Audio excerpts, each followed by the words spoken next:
शुक्राना। गुरुजी ने आज संगत की मुराद पूरी की है और बहुत ही भाग वाले हैं जिन्होंने अपने घर में गद्दी लगाई है, सत्संग करवाया है। ये बहुत किस्मत वाले होते हैं जिनके घर में सत्संग होते हैं।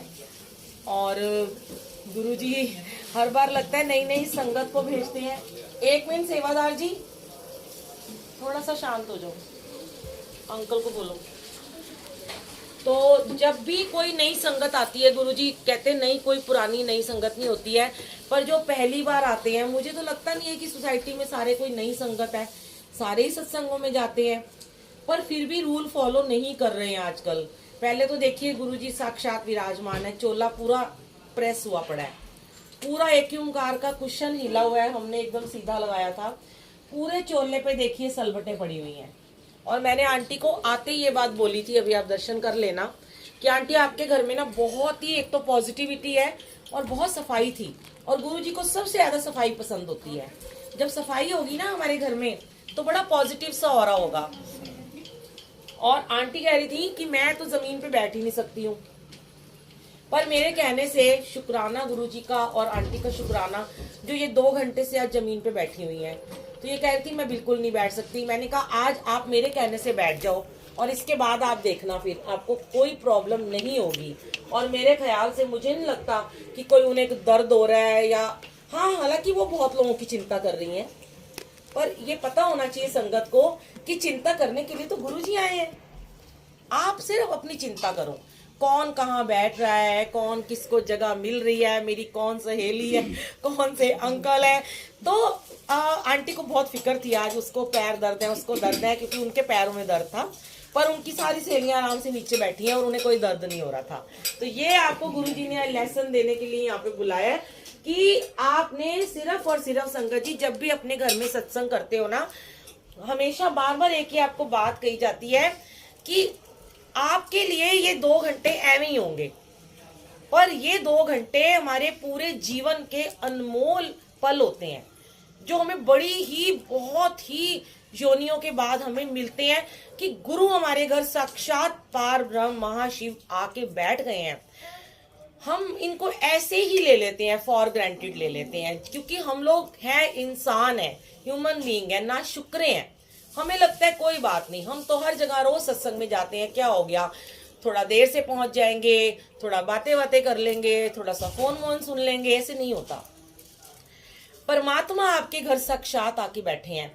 अब आप बताओ, क्या परमात्मा आपके घर बैठा है, आपको दिख नहीं रहा, पर आप फिर भी बातें करे जा रहे हो, तो वो परमात्मा कहता है मुझे क्यों बुलाया है जब मेरे को देख ही नहीं रहे।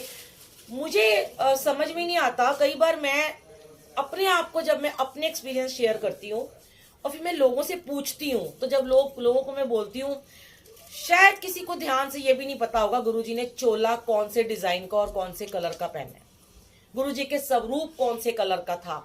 आए, मत्था भी नहीं टेका, अंदर जाके फटाफट भाग गए। अरे दर पे आयो, मत्था टेको, एक घड़ी बैठो, परमात्मा के दर्शन करो, तारीफ करो उनकी। कहते हैं ठाकुर जी की कितनी तारीफें करते हो, कान्हा जी की, ओए मेरे नन्नू मन्नू, मेरे लड्डू गोपाल, है ना, बोले बाबा ही करते हो, माता रानी ही करते हो, गुरु जी की भी तो करो। कितने सुंदर लग रहे हो, क्या खूबसूरत चोला है, क्या खूबसूरत फूल है, क्या दरबार है। ऐसे करके उस परमात्मा के साथ कोशिश करके अपना थोड़ा सा कनेक्शन बनाओ, फिर जाके अपने स्थान पे बैठो। क्योंकि ऐसे लगता है आपको कि शायद ये गद्दी खाली है, यहाँ पे तो कोई बैठा नहीं है, मत्था कहाँ पे टेकें। तो जब भी आप कहीं भी जाते हो, जहां पर भी आपको गुरुजी की गद्दी लगी नजर आती है ना, आपको वहां मत्था टेकना ही होता है।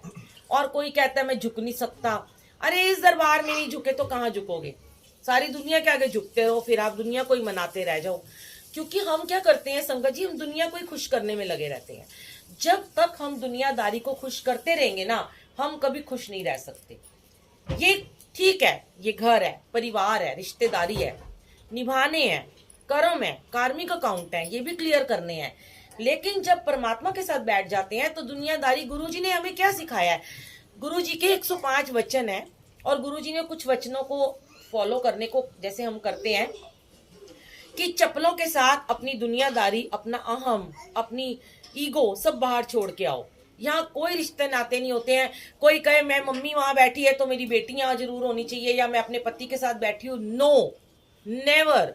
आप जाओ बड़े मंदिर, कई बार क्या होता है, हम हमारे हस्बैंड गाड़ी लगा रहे होते हैं और हम आगे पहुंच जाते हैं और वो बहुत पीछे रह जाते हैं। वो अलग बैठ के लंगर प्रसाद खाते हैं, हम अलग खाते हैं।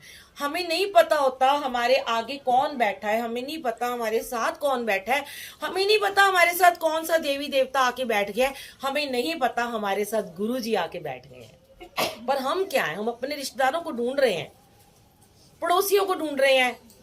सहेली आ गई है, मैं तो ऐसी सहेली नाल बहन है भैया, क्यों भाई? दुनिया में शाम को जाके बैठ जाना, पार्क में मिल लेना, रोजाना मिलते हो। पर गुरु के दरबार में कोई सहेलीपना नहीं होता, कोई दोस्त नहीं होते।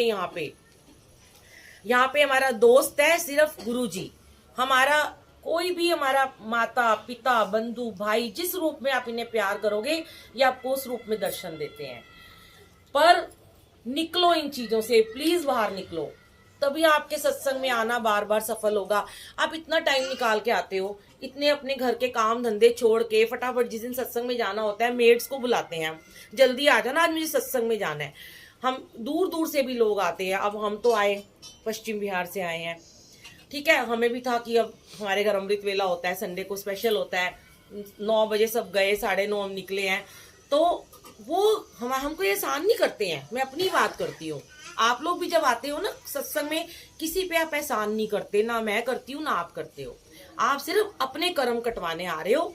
और ये दर जो गुरु जी का दर है संगत जी, यही एक ऐसा दर है जहां पे आते ही आपके 90% कर्म गुरु जी माफ कर देते हैं। चाहे आपने कितने मर्जी पाप किए हो, मत सोचो, जितने मर्जी हमने पाप किए हैं, बुरा किया किसी का, निंदा चुगली की है, पर जब यहाँ पे आ गए तो 10% हमारे कर्म रह गए हैं।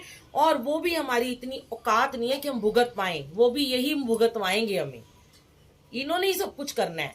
पर देखो, ऐसा कोई आपको भगवान, ऐसा रब, ऐसा कोई दर मिलेगा जो आपके उनके पास आते ही आपके 90% कर्म ही काट देता है कोई ऐसा दर? ये एक दर आपको ऐसा मिला है क्योंकि हम मनुष्य हैं, हम मानव जीवन में आए ना, तो हमें लगता है अरे हम इतने पापी, हमारे को कहाँ भगवान मिलेंगे, ये बेकार की बातें हैं, हमें कौन से परमात्मा के दर्शन होंगे? होते हैं। एक बार लिप लगा के देखो, एक बार अपना कनेक्शन करके देखो, आपको स्वप्न में गुरुजी आएंगे, कहीं ना कहीं आपको अपनी प्रेजेंस फील कराते हैं, बिल्कुल कराते हैं। पर डायरेक्ट कनेक्शन, गुरुजी ने एक ही बात कही है, मेरे साथ डायरेक्ट कनेक्शन करो, नो मीडिएटर, फुल सरेंडर, 100% अपना सरेंडर कर दो उनको।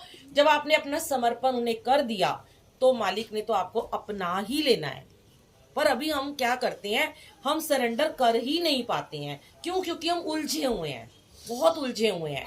और फिर हम कहते हैं हमारे तो काम नहीं हो रहे, हमारे तो कष्ट नहीं कट रहे, हमारे घर से बीमारियां नहीं जा रही, हमारे घर से दुख नहीं जा रहे, हमारे घर में पैसा नहीं आ रहा।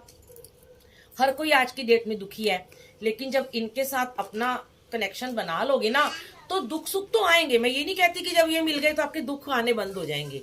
मुझे खुद रोज गुरुजी एक ब्लेसिंग देते हैं, लेकिन अगले दिन ही एक नया दुख तैयार रहता है, फिर एक ब्लेसिंग देते हैं, फिर एक मेरा पेपर तैयार रहता है। तो वो पेपर भी आराम आराम से क्लियर हो ही जा रहे हैं।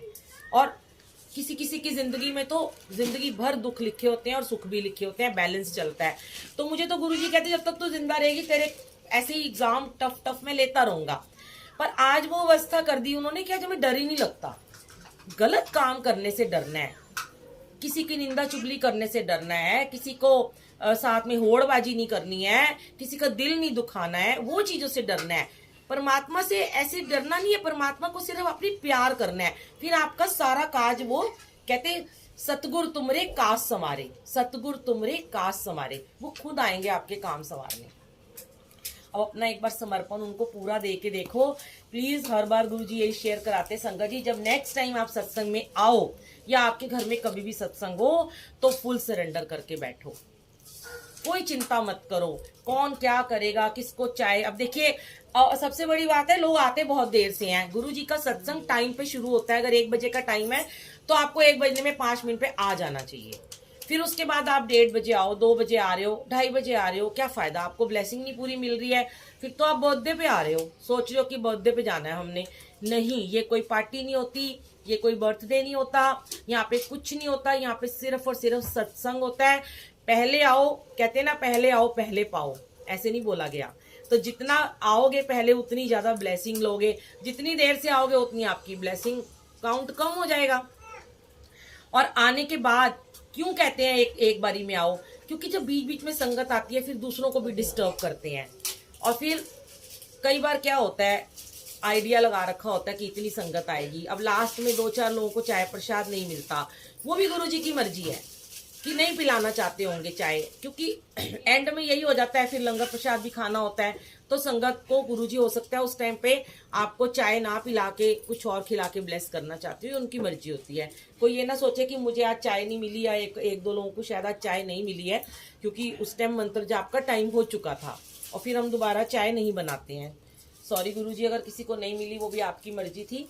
शुक्राना गुरुजी का। और आंटी के पोती का बर्थडे है था तो हो गया है। कोई बात नहीं, हम तो आज ही मनाएंगे ना, केक कटिंग होगा, क्योंकि कहते हैं गुरुजी जिस दिन आगे उस हर दिन बर्थडे है।